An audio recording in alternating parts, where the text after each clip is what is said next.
Сайн байцгаана уу? Намайг Даваагийн Баясгалан гэдэг. Би хүний хөвж мэрэгчлээ, стресс, аз жаргал судлаач хүн.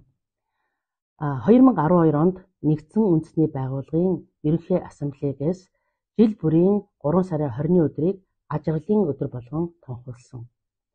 2013 оноос эхлүүлээд манай зар мэдээ сонин аз жаргалын зам төрийн бас байгууллага маань энэ өдрийг 11 жилийн турш Монгол улс дэлгэрүүлэн ажилласаар ирлээ. Дайны дэлхийд өнөөдөр илүү сайн дэлхий болгон хөгжүүлж, дайн дажингүй, амар тайван, өвчин зовлонгүй, сайхан дэлхий болохын тулд хүн болгон хичээнгүйлэн ажиллах нэн шаардлагатай үе ирээд байна. Ийм учраас нэгдсэн үндэсний байгууллагын нийгэмлэгийн гишүүнээр одоо би орох хүсэлтэй та бүхэнтэй хүсэж байгаа юм. Хэрвээ та бүхэн миний хүслийг хүлээж авах юм бол би өөрийнхөө авьяас бэлэг сурсан мэдсэн ажлын туршлага бүх зүйлээ та бүхэнтэйгээ нэгэн баг болгон хамтран ажиллахад бэлэн байна. Та бүхэндээ баярлалаа.